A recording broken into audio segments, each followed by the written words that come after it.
Bonjour, bienvenue à toutes et à toutes.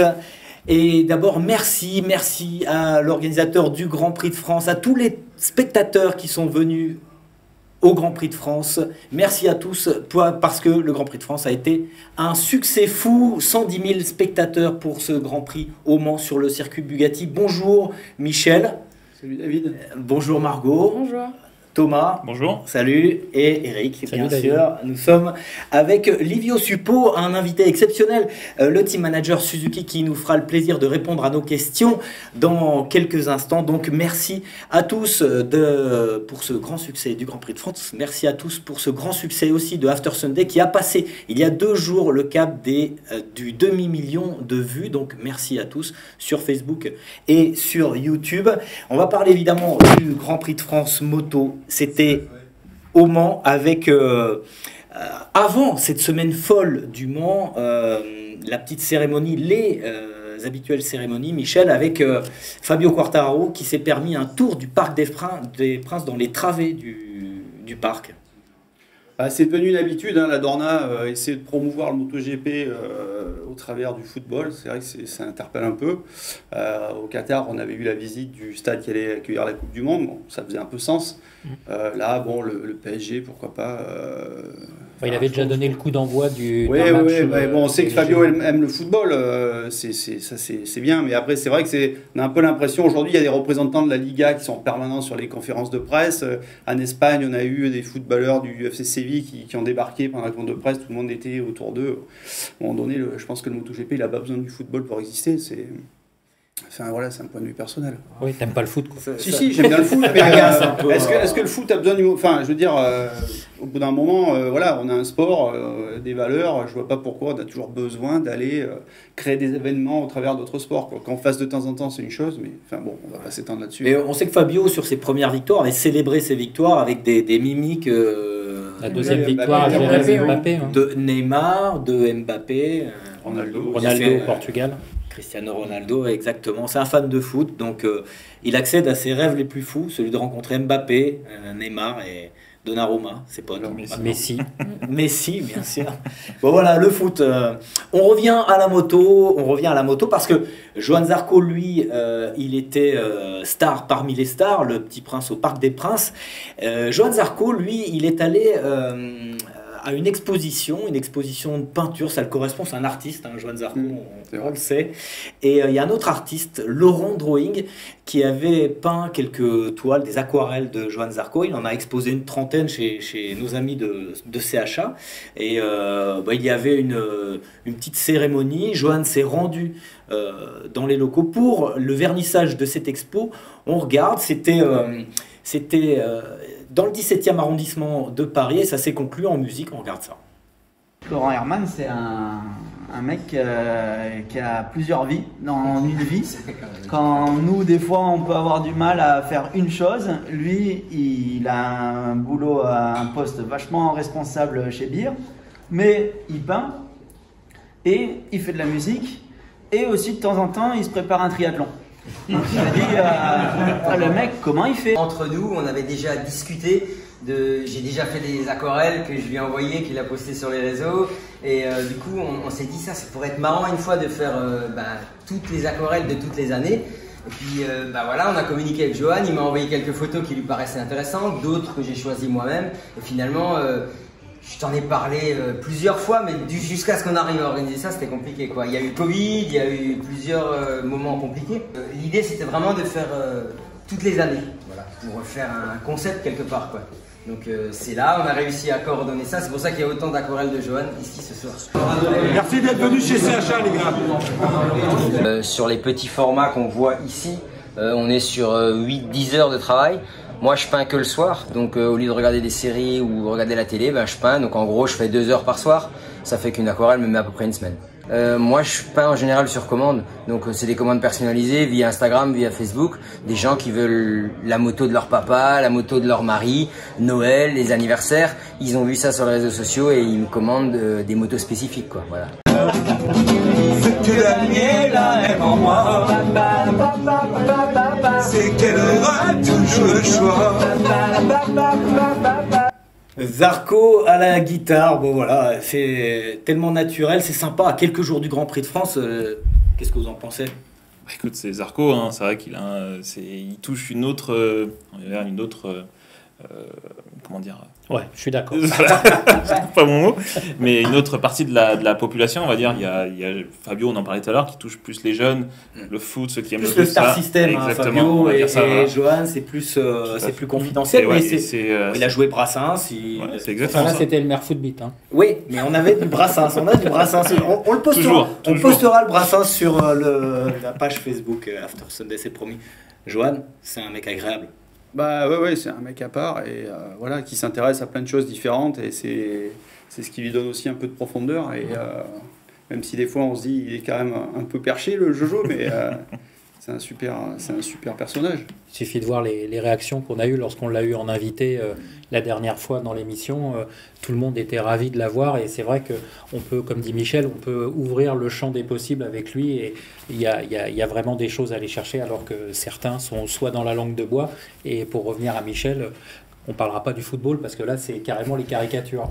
Alors on va parler sans langue de bois, on va passer à notre invité, Livio Suppo. Livio Suppo, très connu dans le monde du MotoGP pour avoir apporté le premier titre pilote à Ducati, et le seul à ce jour, en 2016, c'était avec Casey Stoner. Casey Stoner que Livio a amené avec lui chez Honda ensuite pour un titre, le premier depuis quelques années, c'était après Hayden en 2006. Donc c'était 2011 le titre de Casey Stoner.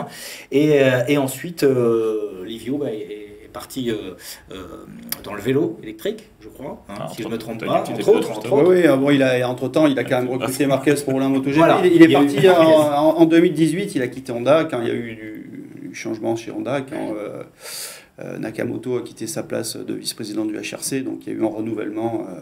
Kuwata est arrivé à la place de Nakamoto et c'est Alberto Pucci qui a pris la suite de Suppo avec le succès que l'on connaît. Et Livio est revenu en MotoGP pour succéder à David Brivio. Livio Suppo qui nous fait le plaisir d'être avec nous. Bonjour Livio. Bonsoir à tout le monde. Quelques mots en français. Tu parles français, tu as un peu de vocabulaire. Je sais que c'est pas très bon, moi. Je comprends. Bon, il est toujours meilleur que notre italien. Je sais pas. On va effectuer cette interview en anglais avec Livio. Donc, ce que je vous propose, c'est Michel, tu poses les questions en français puis en anglais, et moi je traduirai au retour. Allez, c'est parti. Tu connais bien, hein, Livio? Bon, on se connaît depuis longtemps. Hein? Livio, we know each other for a long time. So we just explained that you had a big success with Ducati and with Stoner. Stoner won the his two World Championships with you, one with Ducati, one with Honda. You work also with Mark after. So you work with a lot of big talent. I would like to know which one was stronger in your opinion. Donc je demande à Livio, voilà, de tous les champions avec lesquels il a travaillé, lequel a le plus marqué? Je pense Marquez. C'est vrai que maintenant, les deux pilotes qu'il travaille avec, ils sont Rins et Joan Mir, ils sont très forts. Mais je ne connais pas très bien les deux. Et alors je pense que pour le moment, c'est Marc sans doute. Marquez plus fort que Stoner? Je pense, oui, parce que les talents, c'est similaire. Ils sont très vite les deux. Mais le caractère de Marc, il est quelque chose de spécial et il fait, lui, plus fort de Casey. On traduit pas là alors. Non, c'est parfait. Bon, finalement, Livio, tu parles plus français que ce que tu veux nous laisser croire. Donc je vais poser juste la question en français, on va voir si tu vas nous répondre comme tu voudras. Bon, la grosse actualité de cette semaine, ça a été, enfin de la semaine dernière, c'était l'annonce du retrait de Suzuki en fin de saison. Moi j'aimerais savoir comment toi tu l'as appris et comment tu l'as annoncé à l'équipe. On sait que ça s'est fait au lendemain du Grand Prix d'Espagne, après la journée d'essai à Jerez. Il était une chose pas attendue. Il était une surprise pour moi aussi. Je l'ai savu quelques jours avant de la team. Et avec Sarah-san et Ken, qui sont les deux responsables japonais, nous avons décidé de parler avec le team avant le communiqué de presse, non? Et nous avons fait comme ça, et malheureusement, il n'y a personne qui y a parlé beaucoup. Je pense qu'il n'y a pas quelqu'un de le team, je suis sûr. C'est comme ça. Et alors, tout le monde, il a appris. Et après, en Japon, il était vacances et la communication officielle, elle est sortie seulement mardi. Mardi, oui. Mardi ou jeudi, je me rappelle. Jeudi. Et c'est comme ça. C'est pas facile. C'est une situation que je dis, je m'attendais, je suis été surpris.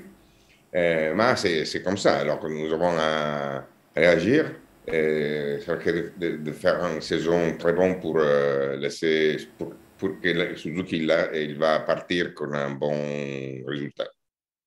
Quelle a été la réaction de Johan et d'Alex quand on en a un petit peu déjà parlé ensemble, mais ce que tu m'as dit m'a assez troublé. Est-ce que tu peux nous raconter un petit peu comment ils ont réagi les deux? Toujours la réaction, il dépend beaucoup de le caractère. Hein? Alors le caractère d'Alex c'est plus émotionnel peut-être, et il était très très émotionnel. Johan il était plus rationnel. Mais les deux, c'est sûr qu'ils ne sont pas contents parce que la moto, il marche très bien. Nous avons dit dans le début de cette saison que l'intention il est de rénover les deux. Je pense que nous avons un team très très fort avec 2-0 dans la dernière Grand Prix. Nous sommes quatrième avec Alex seulement 33 points de la première. Et nous avons lidéré le championnat du team jusqu'à Le Mans. Alors je pense que c'est un team qui est difficile à changer pour les pilotes et pour le personnel. Alors pour les pilotes maintenant, il n'y a pas plus de sens de penser. Et pour le personnel, j'ai une mission cette année de trouver un travail pour toutes les personnes du team qui sont vraiment très professionnelles. Je fais plus que 20 ans dans le GP, mais je pense, je suis sûr que ça, c'est le meilleur team que j'avais vu dans ma vie. Tu as été recruté après une année sans team manager, puisqu'on sait que Davide Brivio a quitté l'équipe à la fin de la saison 2020. Donc tu étais là parce qu'il y avait un vrai besoin d'un team manager, parce qu'il fallait négocier la reconduction ou le choix de nouveaux pilotes, qu'il fallait négocier aussi la mise en place d'une équipe indépendante pour faire rouler deux Suzuki de plus. Aujourd'hui, tout ça, c'est terminé, tu n'as plus à le faire. Donc, qu'est-ce qui est... Alors, tu nous as dit ton travail, c'est d'essayer de retrouver du travail pour tout le monde, mais au quotidien, qu'est-ce que ça va être ton travail? Comment arriver à garder tout le monde motivé? Explique-nous un petit peu. Il y a beaucoup de choses à faire qui sont... pour cette année, il y a beaucoup de choses à faire. Anyway, je ne sais pas en français comme tu dis anyway. Comme tu dis en français anyway. De toute façon. De toute façon. OK. Et alors, il y a beaucoup de choses à faire. Et après, c'est sûr, j'ai été très content d'être chez Suzuki parce qu'il y a beaucoup de choses, le satellite team, la rénovation des pilotes, le sponsor. Il était un team avec beaucoup de choses à faire plus grand. Non améliorer, mais à faire diversement. Et ça, c'était vraiment très intéressant. Et il n'est pas duré beaucoup, mais il était divertissant. Les pilotes, en début de week-end, ils ont tous les deux parlé que finalement cette décision, c'était pour eux un extra boost. Ils ont tous les deux utilisé ce mot-là. Et en fait, l'extra boost, ils sont tous les deux tombés en course. Est-ce que cette chute est-ce qu'il y a un lien, tu penses, entre les chutes des pilotes, l'annonce de la disparition de l'équipe? Est-ce que ça les a perturbés? Est-ce que tu as senti qu'ils étaient perturbés ce week-end, sportivement et sur la piste?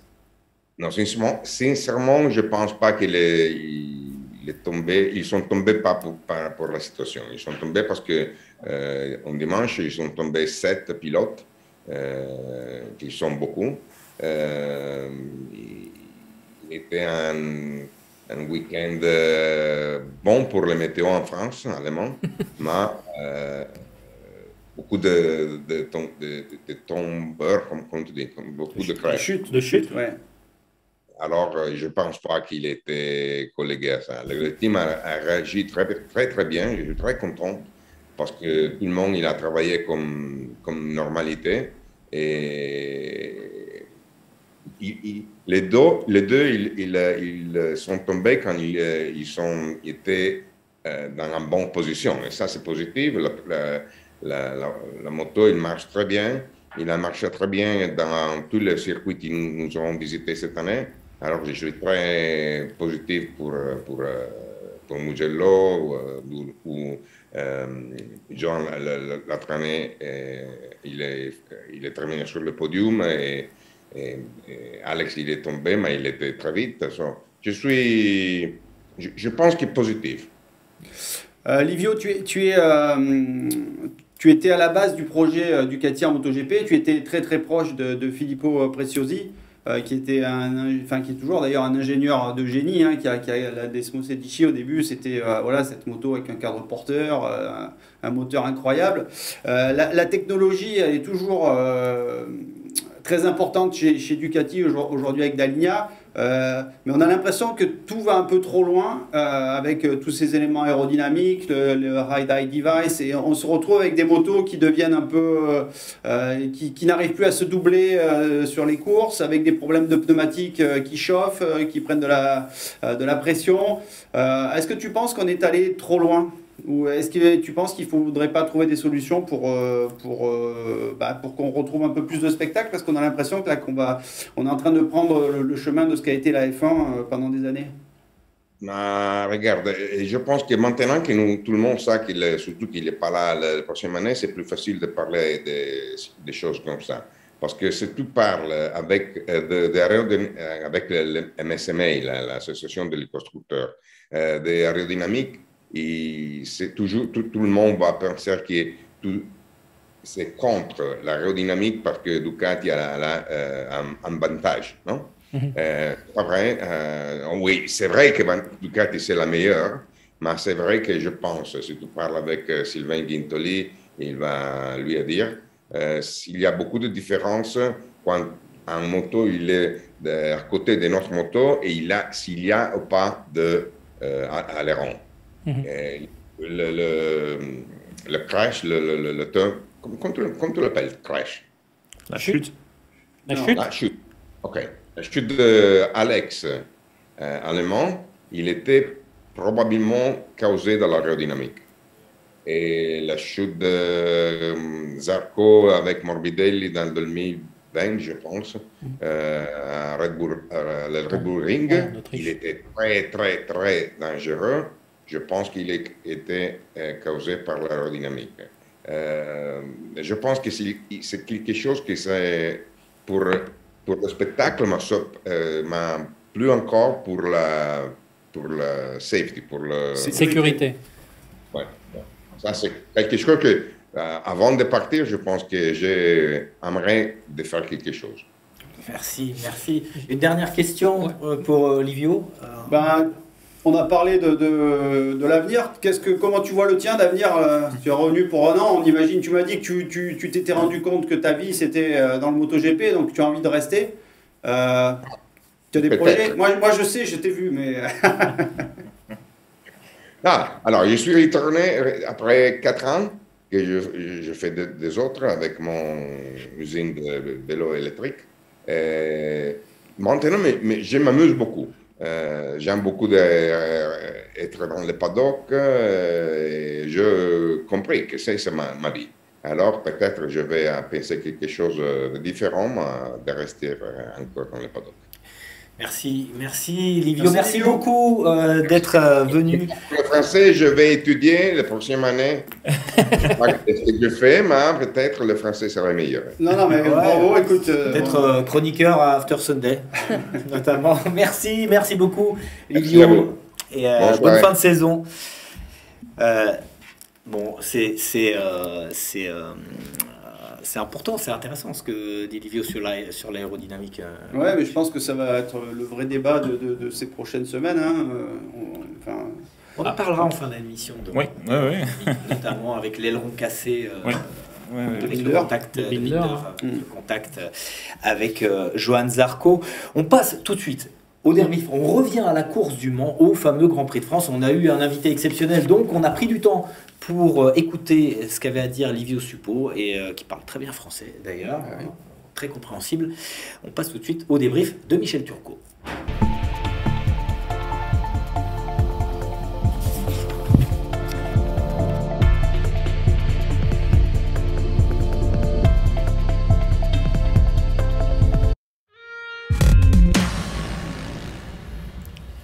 Michel, la parole est de nouveau à toi. On va essayer de parler, on va essayer d'en placer une. On va donner la parole à Margot, on va donner la parole à Thomas. Eric, c'est bientôt à toi aussi. À toi, Michel, pour ton débrief. Tu commences par quoi? On va commencer par la déception, la désillusion française. Désillusion. C'est le top 5 quand même. On pensait que Fabio allait gagner. Enfin, très honnêtement, moi, je pensais, j'osais y croire. Même si Eric Mahé m'a expliqué ce matin qu'il fallait être fou pour y croire. Alors, la dernière victoire d'un Français en catégorie reine en France. En 1954, avec Pierre Monneret à Reims. Voilà. Et qu'il y avait un deuxième Français, un Vésuvien sur le podium. Exactement, Jacques Collot, tout à fait. Donc oui, pour moi, c'est une... Enfin, je pense aussi pour le public. Tout le monde avait envie Alors, on a chanté la Marseillaise avant le départ. Je pense qu'ils auraient bien aimé la chanter après. Voilà, alors Fabio était seulement 4e sur la grille, mais il était confiant. Enfin, en tout cas, il voulait y croire parce qu'aux essais, c'est lui, encore une fois, qui avait eu le meilleur rythme sur la FP4. Enfin, même sur l'ensemble des séances libres, c'était lui le plus régulier en 31, voire en 30. Il pensait avoir moins de problèmes liés à son pneu avant, comme il avait eu à Jerez, parce qu'avec le médium, il pensait que les écarts le pneu chaufferait moins, même en paquet. Il pensait pouvoir s'extraire des Ducati. Bon, finalement, il a raté son départ. Il s'est retrouvé 8e au premier tour, et puis il n'a jamais pu doubler. Il était très frustré à l'arrivée parce qu'il a dit « j'ai pas fait un seul dépassement ». Alors, il a gagné des positions parce qu'il y a eu 3 chutes devant lui, Bagnaia, les 2 Suzuki. Il a doublé Marquez, mais qui a fait une erreur. Donc, il me dit aujourd'hui, je m'amuse aux essais, mais je m'amuse plus en course. Donc c'est vrai qu'il y a, voilà, c'était évident derrière Aleix Espargaro, à la sortie du raccordement, à la sortie du garage vert, chaque fois il se fait déposer, il prend 30 mètres. Donc après c'est impossible d'aller doubler, surtout que voilà, aujourd'hui doubler au freinage avec le pneu qui chauffe, les éléments aéros qui permettent à tout le monde de vraiment freiner à la limite, ça devient très compliqué. Donc déception, il termine que 4e. Malgré tout, il est toujours leader du championnat parce que ça reste le pilote le plus régulier, parce que derrière lui, ses adversaires enchaînent les boulettes. Et lui quand même dit qu'il ne sait pas comment il est encore leader du championnat. Ouais, mais parce que il y a 2 ans. Il n'a pas d'adversaire pour l'instant à sa hauteur. Voilà, Bagnaia était en train de revenir après sa victoire à Jerez. Enfin, il y avait du mieux au Portugal, mais au Portugal, il est parti de loin parce qu'il était tombé avec la pluie aux essais, etc. Donc ça faisait 3 courses qu'il était performant. Et là, il était parti pour gagner, voire finir 2e, et quand Bastianini a doublé, il a pété les plombs. Et il est tombé, au lieu d'accepter de prendre 20 points, mais il en a pris 0. Et à l'arrivée, bon, d'ailleurs, il a battu sa coulpe en disant si je veux être champion du monde, il va falloir que je sois plus mature. Donc il a admis, voilà, c'était son erreur. On l'a vu rentrer tout penaud, marcher dans la voie des stands tout seul. Il y a une belle image à ce sujet. Donc voilà, Fabio est toujours en tête et on se dit qu'autrement on voit les choses, il peut y rester, parce que c'est vrai alors Bastianini... 3 victoires quand même. 3 victoires. Et il n'est pas en tête. Non, parce qu'en fait, en dehors de ça, c'est le grand mystère de ce début de saison, parce que Bastianini, quand il gagne, quand tout va bien, il gagne. Et par contre, quand ça se passe pas très bien, son meilleur résultat, c'est 8e en course. Donc, c'est un mystère. Voilà, il y a des moments où il est vraiment, quand il est en difficulté, Exactement. il n'y arrive pas. Par contre, quand ça fonctionne, enfin, il a quand même gagné là. Il est tombé quand même trois fois aux essais, une fois au warm-up. Donc, c'est vrai que ça, il pensait pas être aussi bien en course. C'est un incroyable finisseur, Bastien. Ouais, c'est son pilotage. Hein, il est celui qui une qualité qu'il partage avec Fabio, quoi, d'être assez cool avec son pilotage qui est pas très agressif, il économise, il réserve ses pneus pour les fins de course et c'est là qu'on fait la différence. C'est lui qui avait privé Fabio du podium à Misano, le Grand Prix du titre. Il était revenu, il l'avait doublé dans l'avant-dernier virage. Hein.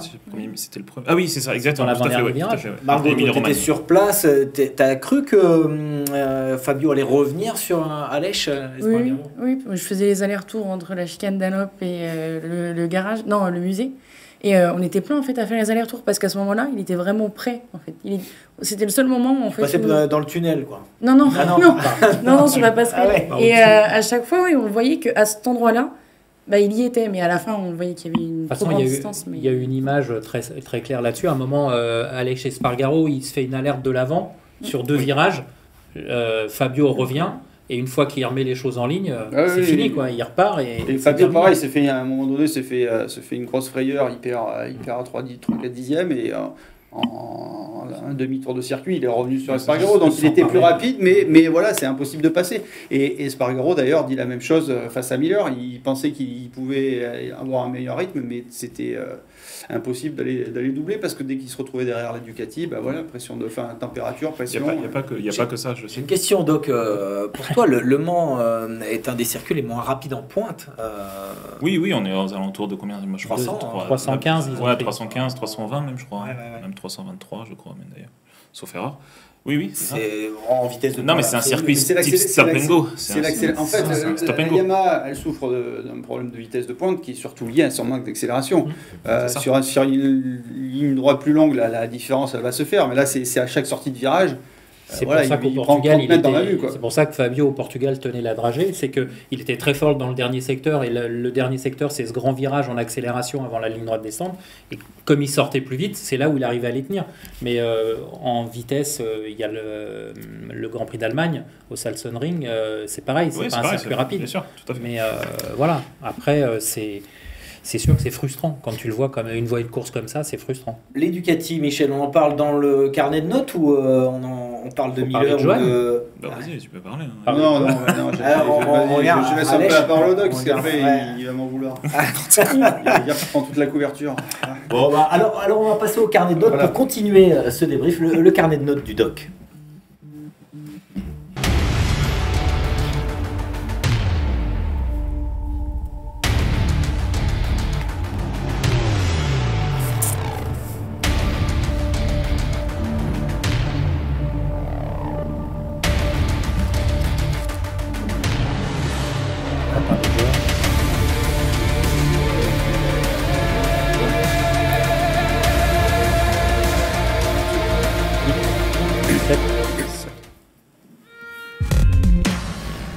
Allez, on va donner des notes, on va se prendre pour l'équipe. C'est parti.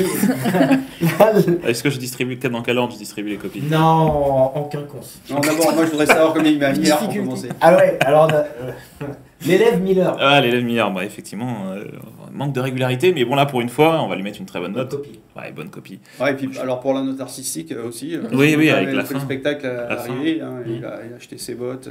Il a fait des cercles. Ouais, il a fait des donuts. Il a fait le show, il aime le public français, et le public français il va bien. Ouais.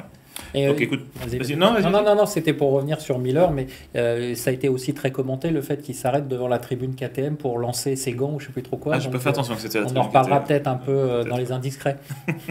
Écoute, moi je lui mets 9 comme Aleix, en fait, pour des différentes raisons, mais effectivement, Miller, c'est.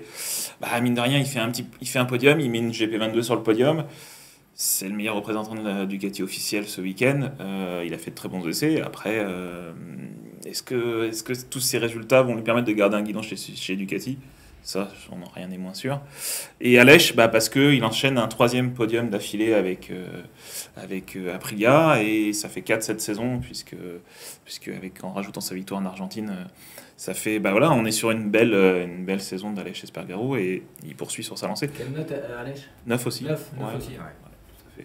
C'est bien ce qu'il fait depuis le début de la saison. Ah bah, oui, il confirme course après course. Et il râle toujours.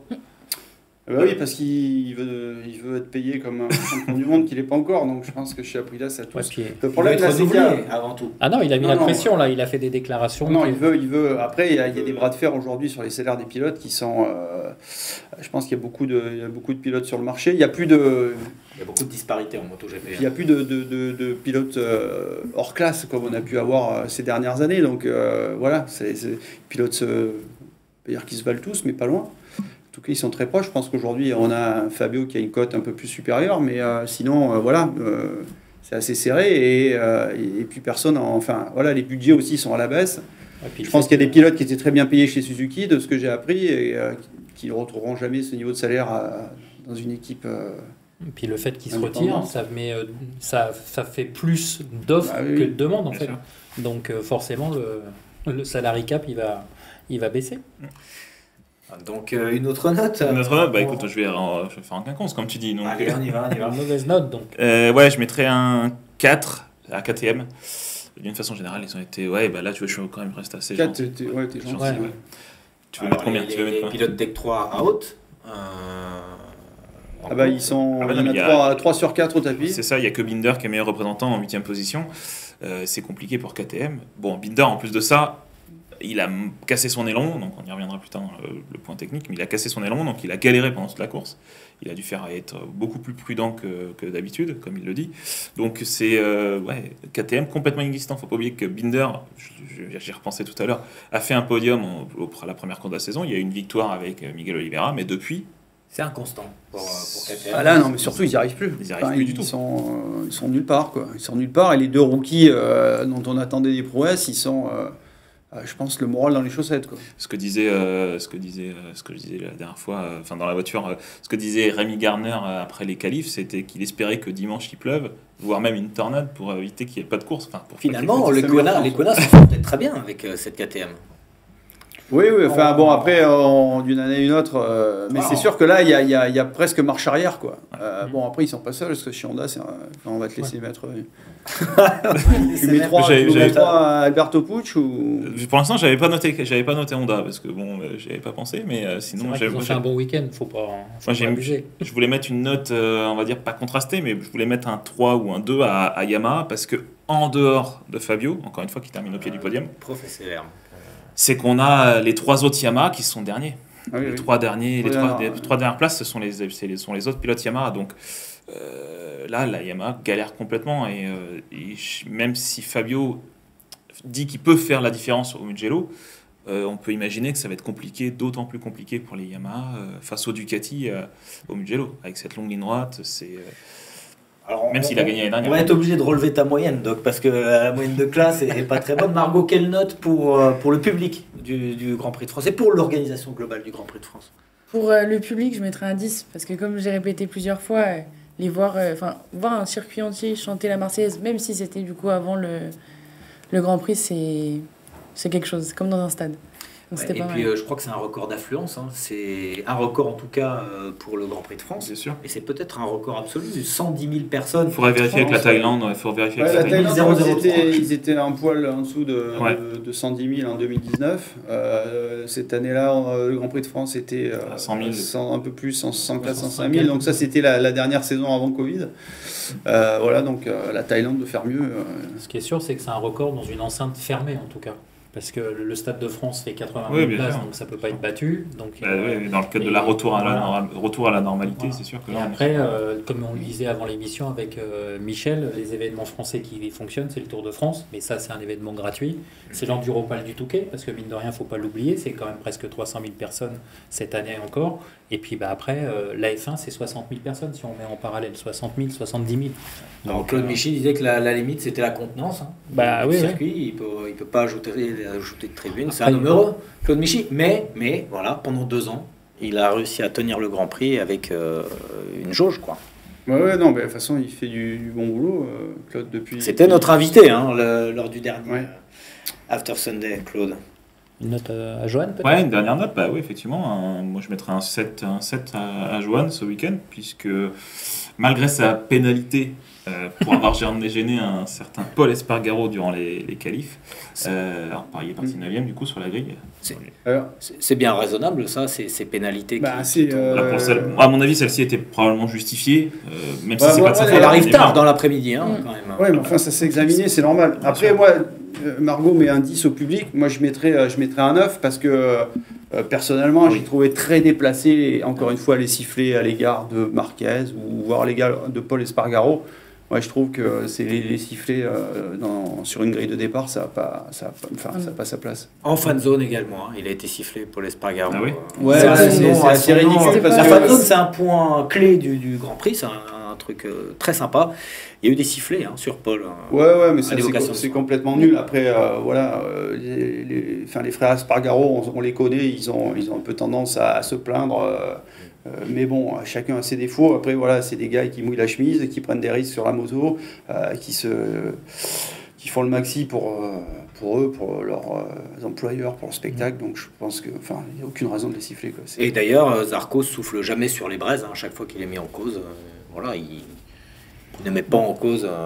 Il a moyennement apprécié quand même. Il a moyennement apprécié. Après, la pénalité. Après, c'est vrai quand tu regardes encore une fois, l'image. la pénalité, c'est pas Paul Espargaro qui allait se plaindre. C'est les images sont enregistrées. Voilà, il n'a pas fait attention. Il a même dit voilà, j'ai pas fait attention. J'ai coupé dans le dernier tour. Je pensais pas que Paul était si près. Bon là, il a gâché son tour. Donc il a été pénalisé, comme d'autres ont été pénalisés. Ça fait partie des règles. Voilà. Bon, à mon avis, il a justifié cette pénalité. Petit rappel de la note à Zarco. 7 parce que voilà, il fait une bonne remontée. Oui, bon voilà, c'est dit. Non mais du coup, il fait une belle remontée et puis il s'est battu face à Lui a doublé par contre. A pu doubler. Oui, a pu doubler, mais Marquez notamment. Mais quand il a su que Marquez était Nakagami aussi pendu.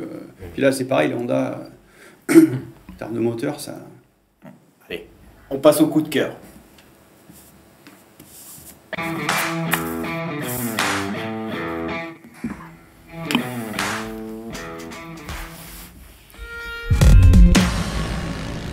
On commence par Margot pour le coup de cœur de ce Grand Prix. Je pense que je vais surprendre personne en disant que c'est Enea Bassanini.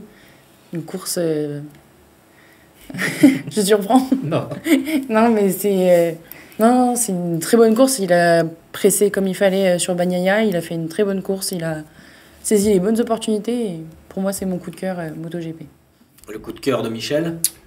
Bah, moi, de manière un peu générale, ça va être ce Grand Prix de France et l'ambiance, une ambiance qu'on avait plus connue depuis 2019, quoi. Donc c'est vrai qu'après 2 années passées sur ce circuit complètement vide, après avoir été nous-mêmes en tant que journalistes reclus dans une salle qui n'était pas la salle de presse, et c'est vrai que là d'un coup se retrouver, pouvoir circuler librement, plus avoir à porter de masque même dans la salle de presse, croiser des fans, discuter avec eux, échanger, voilà, ça c'était... Il y a un petit coup de gueule quand même sur l'accès au paddock, hein, qui a été très très limité par ailleurs. Oui, enfin, après, c'est aussi la gestion du sens de circulation du circuit, les accès au paddock qui sont gérés, compliqués. Et puis bon, il faudra discuter avec Lucio Cecchinello. Aujourd'hui, les teams,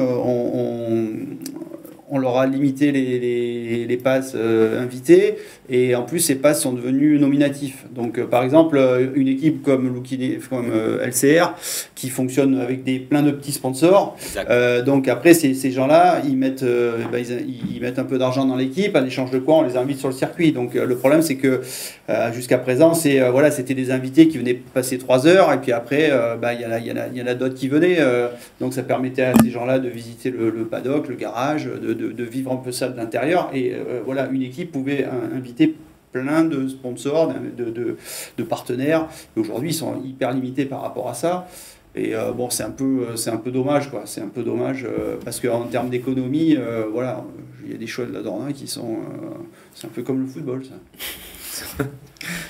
Doc, le coup de cœur?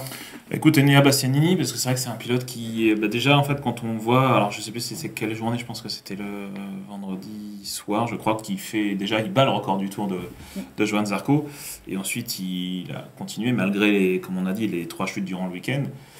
Et je sais pas pourquoi, après c'est un avis totalement personnel, il me fait penser un peu à un Biaggi, c'est que quand tout va bien, il est quasiment imbattable. Par contre, quand ça va mal, ou quand il y a un petit grain de sable, pardon, du coup ça va mal, et il fait pas mieux que 8e. Donc voilà, je suis content de le voir encore sur la première marche du podium, et sa confirmation. Eric.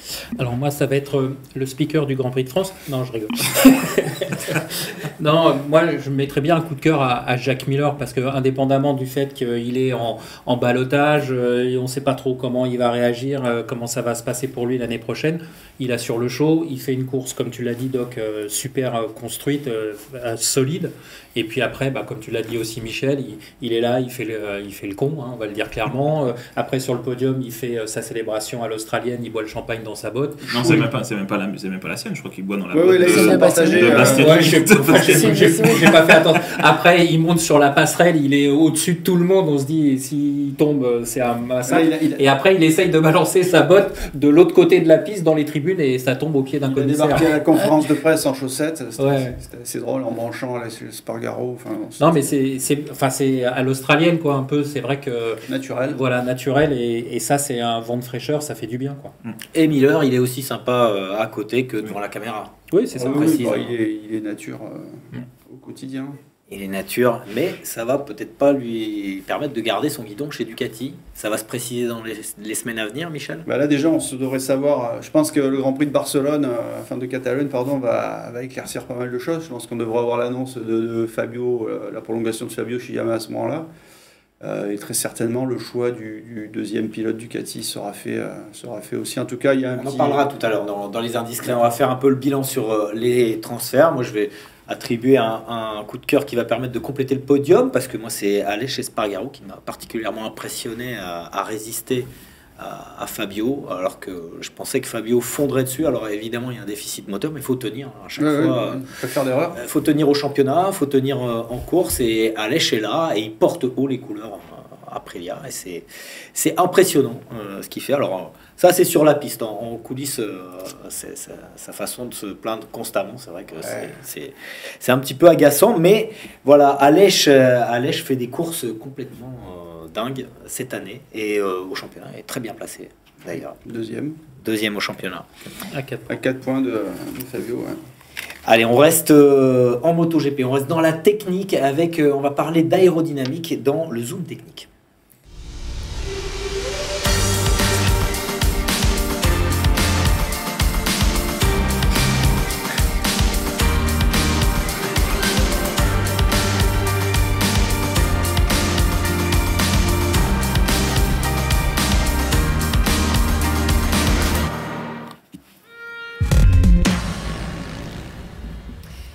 On a entendu parler d'aérodynamique parce que, Doc, il y a eu un choc entre Zarco et Binder qui a considérablement perturbé le pilote sud-africain. Ouais, effectivement. Donc il a perdu son aileron gauche. Son aileron, on n'est plus censé dire ça, mais une partie de son carénage aérodynamique, puisque les ailerons sont censés être bannis depuis 2017. Ouais, on va parler clair. Hein. Non, mais autant être précis. Pas de langue de bois ici.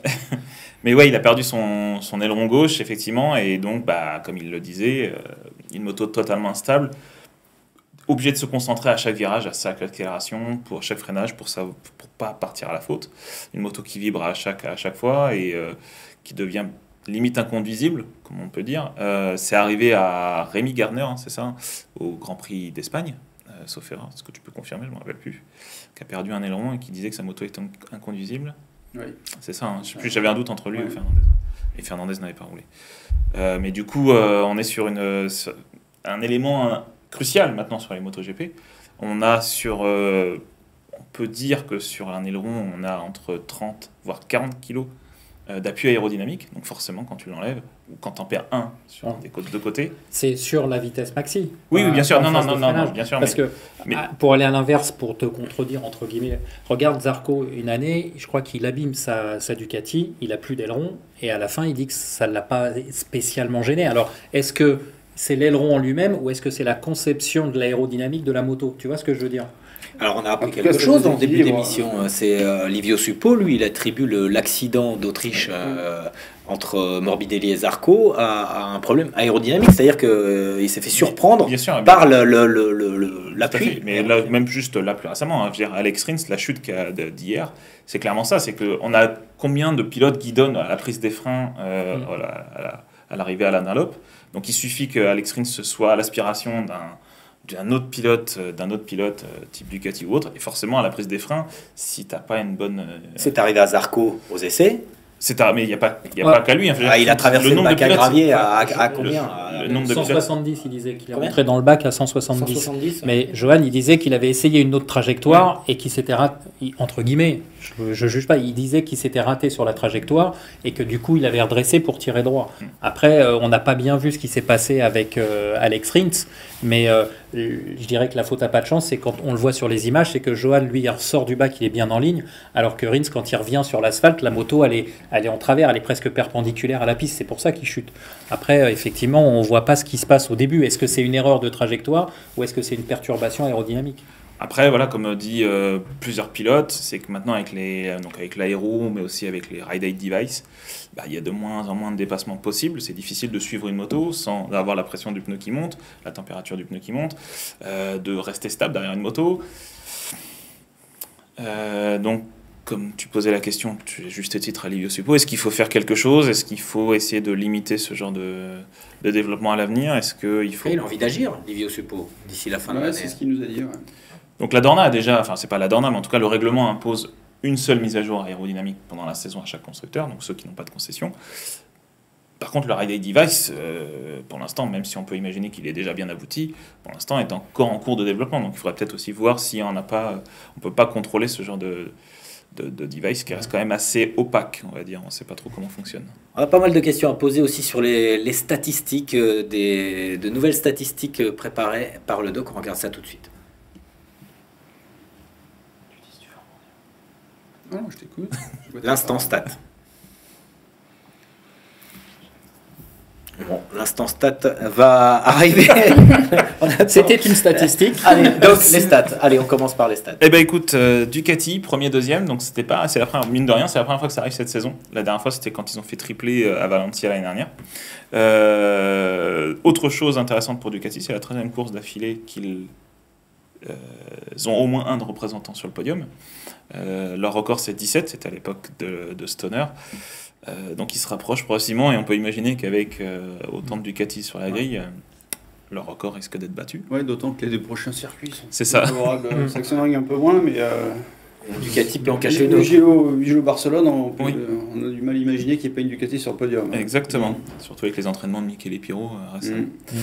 Bon, Olivier Suppo n'est plus là, mais effectivement, on a eu deux Suzuki à terre hier, au tapis, et c'est marrant parce qu'on va dire que le circuit du Mans, malgré leur performance, ne sourit pas, en tout cas ces 2 dernières années à Suzuki, puisque la dernière fois que Suzuki a eu un 0 pointé au classement, c'était justement en France l'année dernière. Donc voilà, une série noire, et donc je voulais continuer sur la série noire au Mans. C'est Jorge Martin qui a chuté et qui, donc à cause de douleur à son bras liée à sa chute de l'année dernière.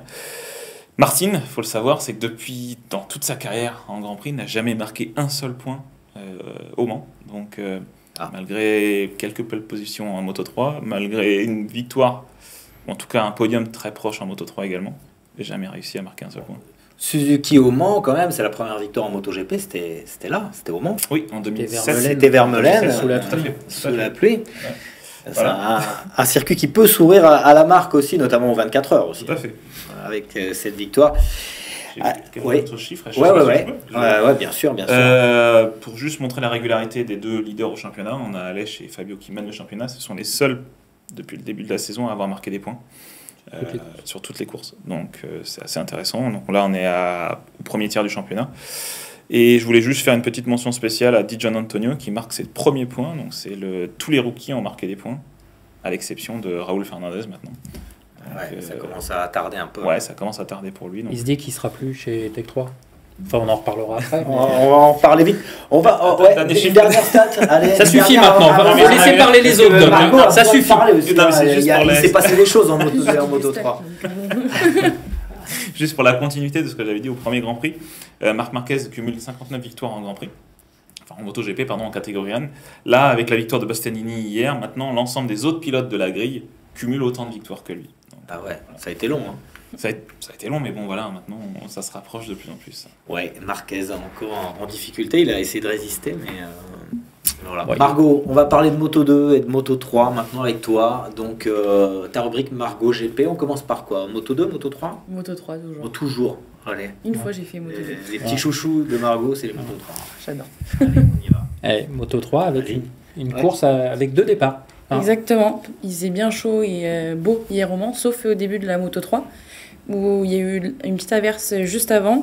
Donc il y a 7 pilotes qui ont chuté et la direction de course a sorti un drapeau rouge à la fin du deuxième tour. Tardivement. Ouais. C'est parce que 7 pilotes qui chutent. surtout Nous, la on pluie, était, je sais pas, Sur la ligne droite, on voyait que on ça voyait qu'il pleuvait. pleuvait depuis un Oui. moment et c'est vrai qu'on s'est demandé si Freddy était pas en train de faire Une sieste. Dion. Une sieste. Freddy, c'est c'est vrai, Freddy Spencer. Oui, oui. Manque de respect quand même. Ouais, Bon, Vas-y, Margot. c'était une petite averse et après tout le monde est reparti en pneus slick en plus. Et dans le même ordre donc, de la course, donc, vu qu'ils avaient fait 2 tiers, pas 2 tiers, ils sont repartis pour 14 tours au total. Et le gagnant, c'est Massia. C'est ça, Romé final. Mazia.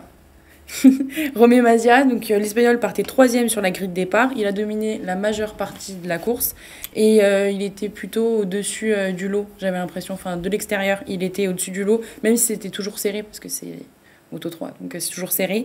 Même s'il a perdu le lead un moment avant la fin de la course avec Denis Foggia qui l'a reprise. Et donc il a repris après le lead de la course, dans la chicane Dunlop. Et il défendait très fort et il freinait très tard parce que derrière lui, un certain Ayumu Sasaki lui mettait une grosse pression. Fort aussi. Et donc Ayumu Sasaki termine derrière lui. Et c'est un peu la revanche de Romé Mazia parce que l'année dernière, il n'avait fait qu'un tour au Mans. Et donc je voudrais juste ajouter ça sur Romé Mazia parce que quand on parle du titre en Moto 3, on parle beaucoup de Denis Foggia et de Sergio Garcia. Sauf que maintenant, Romé Mazia est 2e au championnat à égalité avec Denis Foggia, avec 95 points. Et dans les 4 dernières courses, donc depuis les États-Unis, il est tout le temps monté sur le podium et avec 2 victoires. C'est intéressant. Enfin, Garcia a quand même eu de la chance parce que du coup, il faisait partie de ceux qui ont chuté et la moto était quand même un petit peu amochée. ouais, Et chapeau à Phil Sport. Exactement, parce que sinon, ça aurait pu lui coûter très cher au championnat. Quoi. Et là, Même, on- pardon. Vas-y, non. Même Guevara Même- aussi. C'est Ayumu Sasaki aussi qui disait Oui. sur le podium, dans le parc fermé, quand il y a les interviews, que 1 minute près avant la réouverture, je crois la réouverture oui, De la pit lane. de la pit lane. Donc, Par contre, là, il n'y a pas eu débat pour laisser repartir les hommes de tech, contrairement au Moto 2. Ouais, mais c'est parce qu'ils sont tous rentrés en moins 5 dans les minutes. moins cinq C'était l'avantage de la chute, c'était qu'elle était très proche de Ouais. l'entrée de la pit lane. Donc, ils ont pu courir avec leur moto. Quoi. Et puis, il y a eu du suspense aussi pour la 3e marche du podium où ça s'est terminé sur un fil. exactement, entre Izan Guevara et Denis Foggia, un duel dans les derniers mètres de la course. Donc, Denis Foggia, c'était sa première pole position en Moto 3. Il a signé la pole position en 1:41.6. Donc 2 bons départs à chaque fois, parce qu'il y a eu 2 départs. Donc. Et malheureusement, sa situation, elle s'est un petit peu dégradée à la fin de la course. Et Izan Guevara, qui était derrière, a pris l'avantage dans le raccordement. Et donc c'est le 3e podium pour l'Espagnol, en comptant sa victoire à Jerez. Et il est maintenant 4e au championnat. On termine avec Diogo Moreira, course moyenne, on va dire. C'est ça, un pilote en demi-teinte, comme je dirais, depuis le début de la saison, parce que quand on le voit, il fait des coups d'éclat, mais ça s'arrête là. Donc c'est le meilleur rookie pour l'instant de la saison, parce que donc là, il partait 4e, et à chaque fois, il a fait la même chose dans les 2 départs, où il prenait l'avantage sur Denis Foggia à la chicane Dunlop, et à chaque fois, donc là, en plus, il était devant, mais il perd des places sans savoir vraiment pourquoi. Enfin, nous, de l'extérieur, on ne sait pas vraiment pourquoi, et il se fait distancer par le groupe, et là il termine 14e alors qu'il était premier au début de la course, quoi. On passe au Moto 2 avec un Espagnol, là je vais pas taper sur la table sinon je vais me faire disputer, un Espagnol déçu, hein, c'est le moins qu'on puisse dire. Je pense qu'on était tous d'accord pour se dire que là, c'était sûrement le week-end de Pedro Acosta. Mais parce qu'il a été rapide tout le week-end. Il est FP2 au warm-up, c'était le premier de chaque séance. Et il a signé pour sa première pole position aussi pour lui. Donc, si je ne me trompe pas, c'est le 10e poleman différent en 10 courses dans la catégorie. Et donc, il a signé la pole devant Jack Dixon en 1:35.8. Et lui aussi, très bon départ. Personne devant lui, il avait un boulevard. Juste derrière lui, c'était son coéquipier Augusto Fernandez. Donc, 2 pilotes KTM. Ça faisait penser un petit peu à 2021. Mais malheureusement, dans le virage de la Chapelle, il a chuté au 11e tour. Et donc, comme plusieurs autres pilotes qui se sont fait surprendre. Et il était en passe de devenir le plus jeune vainqueur de la catégorie en Moto 2. Donc, il lui reste encore 3 mois pour battre le record de Marc Marquez, qui avait, qui avait fait ce record à 18 ans et 87 jours sur le circuit Bugatti en 2011. Donc, le malheur des uns fait le bonheur de l'autre, on va dire. Pedro Acosta par terre, finalement, c'est son coéquipier qui récupère la victoire. De l'autre côté du box, c'était un petit peu plus joyeux, on va dire, parce qu'Augusto Fernandez est premier. Sa dernière victoire remonte au Grand Prix de Saint-Marin en 2019, donc ça date pas d'hier. Et donc c'est la chute d'Acosta qui lui a permis d'avoir le champ libre. Et tous les deux s'étaient déjà échappés du groupe qui les suivait derrière, donc il n'avait pas trop d'inquiétude à se faire, il avait juste à ne pas faire d'erreur et à rallier l'arrivée, et c'est ce qu'il a très bien fait puisqu'il a terminé avec 3 secondes 7 d'avance, même s'il y avait un peu plus de secondes d'avance au cours de la course. Alors par contre, derrière ces deux-là, ça a été un peu l'hécatombe et une course un peu mouvementée, hein. Il y a eu du sport. C'est ça. Et j'ai pas fait encore ma petite liste du début. À chaque fois, je fais une liste de pilotes. Et pour le podium, donc c'était Aaron Canet, Somkiat Chantra et Cameron Bobier, qui se sont battus tous les 3 pour ce podium. Aaron Canet qui est toujours blessé au final, parce que ça fait à peu près 3 semaines qu'il s'est fait opérer. Pareil, là, il n'enlevait pas son gant. Et encore une fois, il se bat pour le podium. Il se bat aux avant-postes. Une course remarquable encore de l'Espagnol. Et qui on retrouve encore sur le podium, Somkiat Chantra. Et lui qui a été directement félicité par son coéquipier Ayugura, qui a terminé 5e dans le parc fermé, qui est venu le féliciter dans le parc fermé plutôt. Donc ça marche quand même très très bien pour le team Indy Mitsu Honda. Un petit point sur le championnat pour terminer. Oui, Chase Novietti qui est toujours Chase Novietti qui, malgré sa 8e place, est toujours premier au championnat, mais qui au fur et à mesure perd son avance qu'il avait réussi à avoir au début de la saison, parce que Ayugura, donc 5e, lui, le rattrape et il n'y a plus que 16 points entre les deux. Et juste derrière, pas très loin non plus, c'est Aaron Canet qui est 3e au championnat avec 19 points, donc pas très loin comme je disais. La prochaine course c'est au Mugello, en Italie, chez Chase Novietti. Donc peut-être que c'est l'occasion pour lui de revenir aux avant-postes. Pas vraiment de leader en Moto 2 cette année. Ouais. Non. Ah non, parce que là on en est à... J'ai plus les chiffres en tête. 6 vainqueurs. 6 vainqueurs depuis le début de la saison. Course, ouais. Donc on est quand même sur une... Canet, surprenant quand même, hein.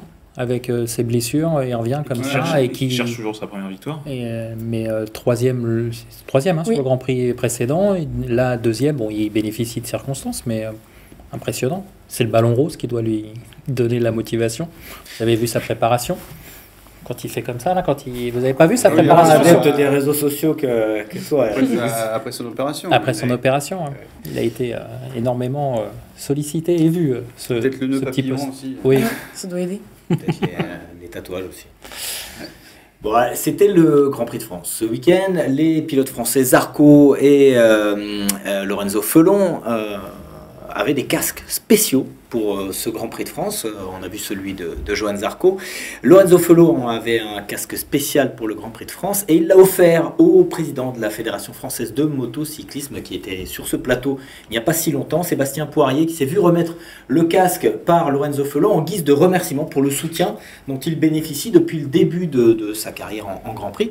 Et c'est le cas, nous a précisé Sébastien Poirier, pour près de 130 pilotes dans les divers championnats d'Europe et du monde soutenus par la Fédération française de motocyclisme, qui profite évidemment de l'élan apporté, de l'engouement apporté par le titre de Fabio Quartararo et qui met en place toute une politique d'accompagnement des jeunes.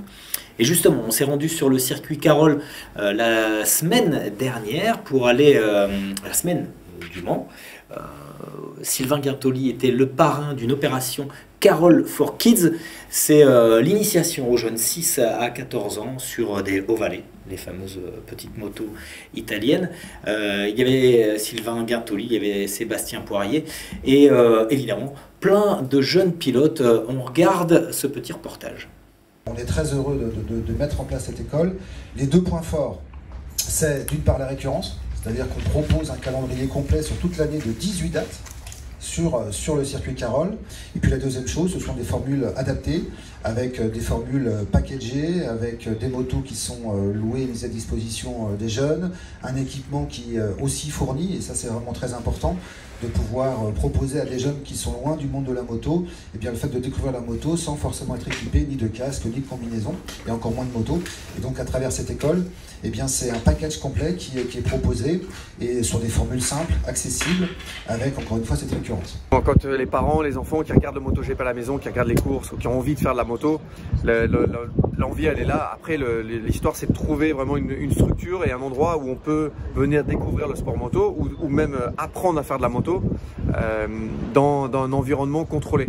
Et pour moi, voilà, c'est aussi ça, d'avoir des écoles comme ça, comme ici à Carole, pour pouvoir faire ça, pour pouvoir venir apprendre, se laisser donc conseiller par des moniteurs qui savent ce qu'ils font. Pour les enfants, surtout s'ils sont très jeunes, c'est hyper important, parce qu'on est vraiment dans un environnement là qui est contrôlé. On peut apprendre à faire de la moto, se perfectionner. Si ça plaît aux enfants, les laisser après aller sur la piste et apprendre le sport moto. Donc voilà, il y a tout pour débuter en fait.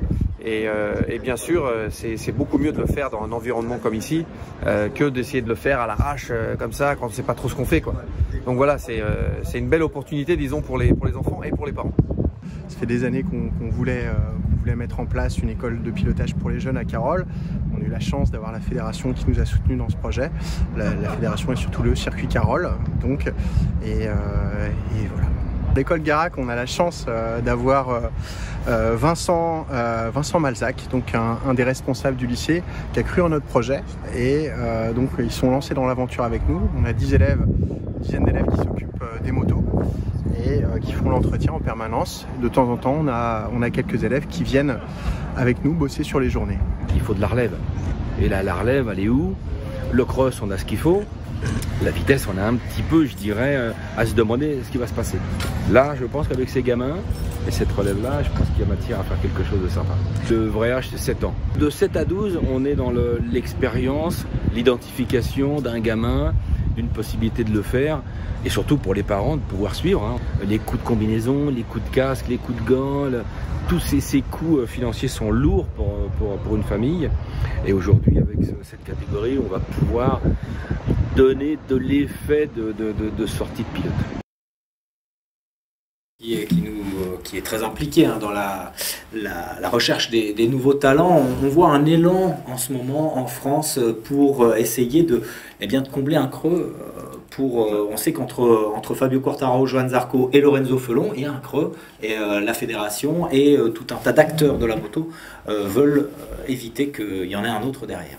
On a vu qu'il y avait 3 jeunes qui étaient là pendant la conférence de presse de la Mini GP Series France, qui étaient là pendant la conférence de presse avant l'ouverture du Grand Prix. Ils ont posé des questions en anglais, c'était assez mignon. Mais ouais, après il y a quelques représentants Red Bull Rockies Cup, il y a quelques représentants. Ouais, on a croisé Amaury Misera sur le circuit du Mans, il a posé quelques questions. C'est difficile l'apprentissage. Il a du mal avec une moto avec laquelle il ne peut pas beaucoup rouler et qu'il ne peut pas régler comme il veut. Il y a d'autres paramètres.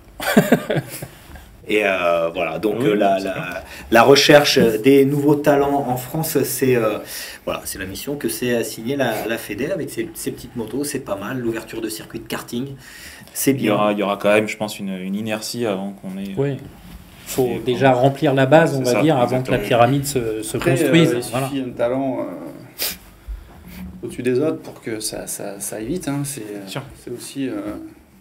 Non, puis ce qui serait bien aussi, c'est d'avoir justement ce talent qui vienne d'un vivier français, parce que aujourd'hui les pilotes qui sont devant, Fabio ou même Johan à l'époque où il a explosé quand il est arrivé en Moto 2 et en Moto GP, c'est des garçons qui sont passés totalement inaperçus sur les radars français. Ils ont fait toute leur pré-carrière. Parce qu'il n'y avait pas de compétition en France. Mais après, Fabio, il a appris à rouler avec son père et avec les Conti. Oui, mais après il est parti effectivement en Espagne, donc c'est bien de remettre les choses dans le contexte. Quand on voit le niveau du championnat de France, on se dit qu'aujourd'hui, s'il y a des gamins qui sont forts, à un moment donné, il faudra aussi qu'ils aillent en Espagne. Oui, non, mais c'est clair, c'est clair. Alors, Après, les voilà, championnats de former- France, justement, on en parle tout de suite, c'est le Sunday Race Recap.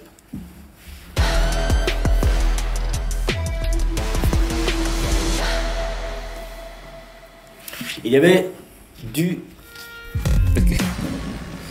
du Superbike, Eric, ce week-end. Le week-end passé, ouais, c'était à Nogaro pour la deuxième épreuve du championnat de France. Et la bonne nouvelle, c'est que Margot y était. Non, c'est aussi une bonne nouvelle. Mais non, la bonne nouvelle, c'est qu'il a fait beau, c'est qu'il y avait du monde surtout, et qu'il y a eu des bonnes ondes avec des bonnes initiatives, puisque outre le public qui est venu en nombre sur le circuit, il y a une parade. Voilà, merci Doc. Une parade d'organiser dans les rues de Nogaro, et de fait tous les pilotes, enfin une grosse partie des pilotes sont allés à la rencontre du public dans les rues de Nogaro, et on avait même organisé sur la place principale de Nogaro une longue table avec tous les pilotes les uns derrière les autres, un peu comme ce qui se fait en Supercross US. Tous les pilotes sont convoqués au paddock pour signer les autographes, et ça a été vraiment très, très sympa. Au niveau des courses, on va passer dans le vif du sujet avec le Superbike. Doc, il aime bien les stats. Là, il y en a une belle, c'est 4 sur 4 pour Valentin Debise qui, en Superbike, lui, continue sa moisson de victoires. Il y avait toujours ce duel attendu entre Mathieu Ginès et Valentin Debise, alors qu'on voit encore, vous voyez, il y avait beaucoup de monde à Nogaro là, sur ces images. Et voilà donc la séance de dédicace sur la longue table. Et voilà. Et donc en Superbike, donc, je le disais, Valentin Debise, 4 courses, 4 victoires. Le duel avec Mathieu Ginès a bien eu lieu. Mais pour l'instant, Mathieu Ginès, le champion de France en titre, il n'arrive pas à endiguer la domination de Valentin Debise. Donc il y a 2 Yamaha aux avant-postes. Kenny Forêt joue un peu les arbitres, 3e en première manche, 2e en seconde. Et c'est surtout la bonne performance de Martin Renaudin, 2 fois 4e en protégé d'Yann Marion. Voilà, ça va faire plaisir à Yann qui est en challenger et qui s'est imposé. En Supersport, bis repetita, Valentin Debise continue sa moisson de succès. Il laisse les jeunes s'expliquer derrière lui. Donc ça a été un beau duel entre Mathieu Gregorio et Loïc Arbel, 2 pilotes qui reviennent d'univers différents. Donc Loïc Arbel était en Espagne, Mathieu Gregorio était aussi sur la Red Bull Rookie Cup. Je crois qu'il a fait la Red Bull Rookie Cup, il me semble, de mémoire. Enfin, ou en tout cas, il était aussi en Espagne. Et donc ils se sont battus les uns et les autres. 2 fois 3e pour Loïc Arbel, 2 fois 2e pour Gregorio, et à noter la bonne performance de Johan Gimbert qui a fait 2 fois 4e. Il les a un petit peu bloqués en début de première manche, ce qui a permis à Debise de partir, mais voilà, donc Mathieu Gregorio lui s'impose en challenger. Du côté de la NSF 250, c'est Benjamin Caillé qui avait frappé fort au Mans. Là, il a dû partager la victoire, une victoire pour lui, une victoire pour Jules Berceau, et puis les 2 garçons sont en train de s'imposer un petit peu comme les hommes forts de la catégorie. Mathias Rostani, lui, fait aussi un doublé à Nogaro, 3 victoires en 4 courses. Ça, c'est en objectif en pré-moto 3, pardon, dans la catégorie objectif Grand Prix. Il y a et le NSF 250 et le pré-moto 3. Et puis en Supersport 300, le poleman Dorian Joulon qui s'impose en première manche. C'est sa première victoire de la saison. Et en seconde manche, on a eu une superbe course. On n'est pas passé loin d'un exploit, à savoir Lucie Boutsol qui a mené la course, qui était limite de gagner. Et puis dans les derniers tours, elle s'est fait un petit peu bousculer, un petit peu déborder. Et elle a même laissé échapper le podium sur la ligne. Et en fait, c'est David Dacosta qui s'impose dans cette deuxième manche. Et puis en sidecar, c'est Philippe Lebail et Serge Levin qui s'imposent pour la deuxième manche. Il y a eu du Superbike aussi. Alors, il n'y a pas eu du Superbike, mais il va y en avoir. Va y en avoir. C'est le week-end prochain, le 21 et le 22 mai, le Mondial Superbike à Estoril. Doc, Estoril, ça fait 3 ans qu'on y retourne. Ouais, depuis le Covid. En fait. Ouais, depuis le Covid, oui. Depuis. C'est bien le Covid. Donc, puisqu'on y était allé dans les années 90 à Estoril. Et puis, évidemment, à Estoril, on attend la suite et la continuité du duel Bautista, Rea et El Turco. Voilà. Razzaglioglu. Donc il y a de la revanche dans l'air, surtout après l'accrochage entre Toprak et Rea à Assen en deuxième manche. Donc pour l'instant c'est Bautista qui profite, qui s'échappe un petit peu, mais on attend de la revanche. On attend également des bons résultats de nos Français, Loris Baz, Lucas Mayas et puis Christophe Ponson qui ont marqué des points à Assen. Donc il y a une dynamique positive qui s'installe. En Supersport, on attend toujours aussi la bagarre entre Egarter et Baldassari. Baldassari, voilà, merci. Doc. Et puis on espère surtout qu'en Supersport, il y aura une réaction du côté des pilotes du GMT 94, parce que Jules Cluzel et Andy Verdoya, c'est pas top quoi. En tout cas, certainement ça correspond pas aux attentes de Christophe Guyot. Ouais, je vais juste rajouter un truc sur El Turco. Du coup, Lynn Jarvis a avoué récemment que justement il va faire un test normalement en juillet ou août, on ne sait pas trop encore quand. D'abord pour le féliciter de son titre, mais aussi on imagine pour le guidon de la M1. C'est ça. Oui, au guidon de la M1, pardon. Oui. Excusez-moi, en MotoGP pour en ovale. En ovale. C'est avec la taille qu'il fait. Ouais. Et puis juste la dernière chose, c'est que côté français, on espère aussi que pour le Supersport 300, ça se passera très bien aussi pour Samuel Dissora, qui avait terminé 2e sur la première course à Assen, et puis Hugo de Canchelis qui lui s'était imposé sur la seconde manche. Donc voilà, il y a plein de choses à attendre du côté du Portugal. On espère que ça portera chance à nos Français. Merci Eric pour ce Sunday Race Recap.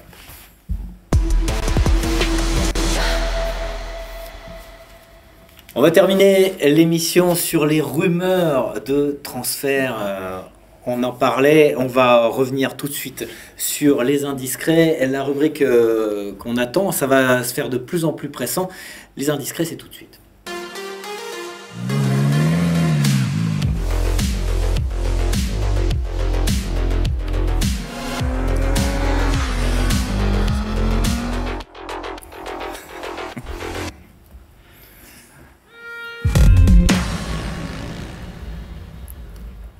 Tu en as parlé, Michel, en cours d'émission, la prolongation du contrat de Fabio Quartararo chez Yamaha, ou le renouvellement du contrat, plus exactement, c'est imminent, c'est comme ça que ça devrait se faire. Fabio Quartararo devrait rester chez Yamaha?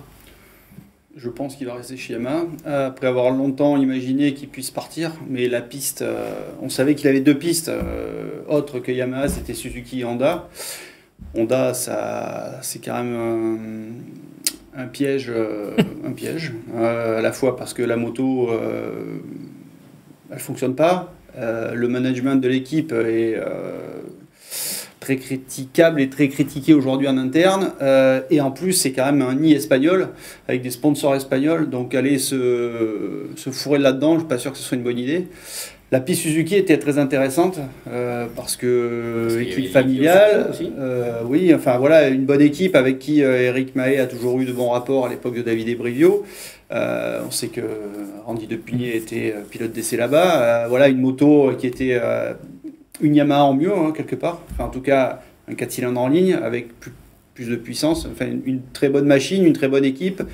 Donc c'était la piste à suivre en cas de départ de chez Yamaha. Cette piste n'existe plus, donc aujourd'hui c'est un peu une évidence, Fabio va rester chez Yamaha.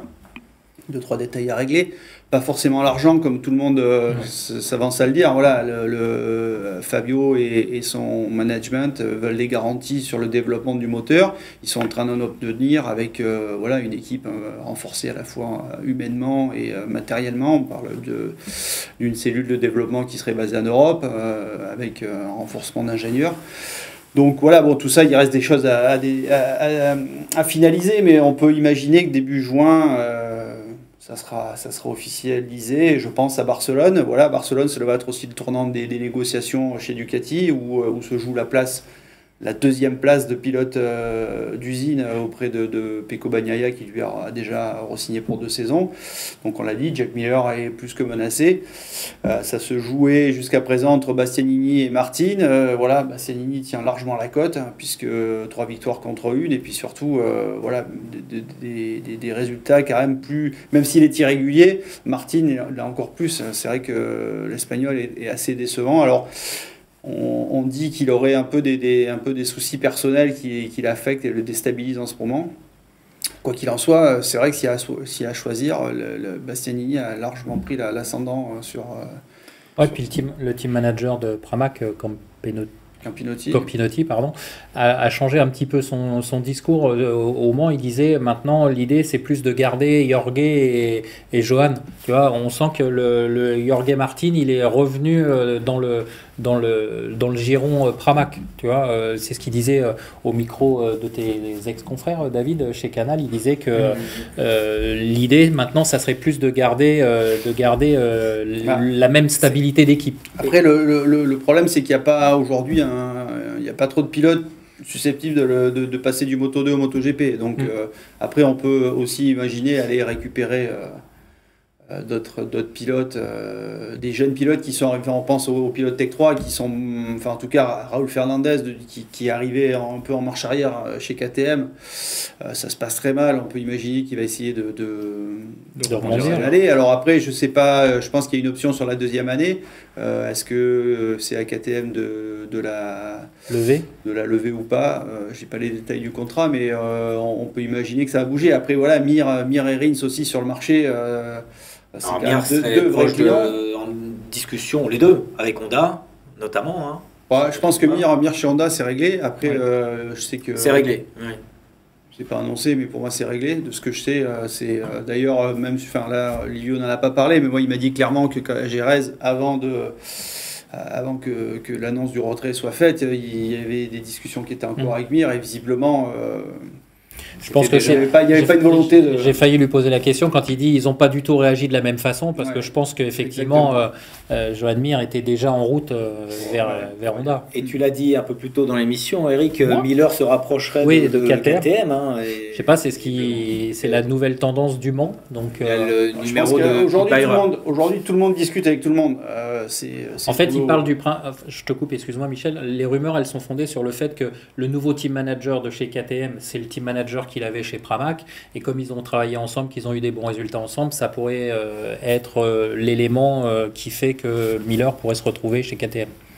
Après, à la place de qui? Ouais, c'est ça qui est étonnant, parce que je pense que Binder, Oliveira, je pense qu'il a envie de partir.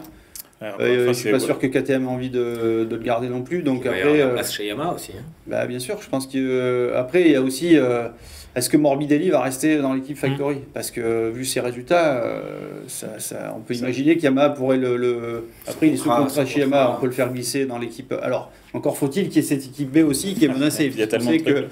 Voilà, Razali discute avec Aprilia pour Razali a des problèmes d'argent, même. On va laisser traîner nos oreilles dans les paddocks. Hein. Oui.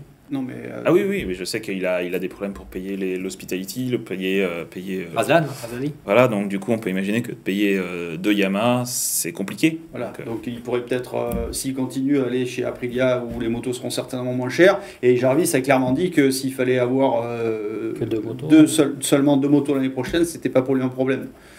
Ce qui le contraindrait en revanche à garder Morbidelli. Mais après, si l'équipe B demeure et qu'on met Morbidelli dans l'équipe B, ça peut être aussi une option pour Rins, aller chez Yamaha. Je pense que Rins sur la Yamaha, ça serait pas mal aussi. Après, c'est quand même inquiétant, tous ces problèmes de budget, etc., avec le retrait de Suzuki. On en parlait un petit peu avant l'émission. Après, Suzuki, ça pourrait même déborder sur l'endurance parce que le budget il faut pas se leurrer. On vient de traverser 2 années de crise du Covid. On a une guerre qui est pas loin de la guerre mondiale. Donc, tout ça, voilà, les matières premières qui explosent, les budgets, les transports, enfin tout ça forcément ça. Ouais, une explication pour Suzuki, c'est qu'ils investissent aussi dans les nouvelles mobilités, les nouvelles énergies. Ils ont mis 1,1 milliard dans les batteries et les véhicules électriques.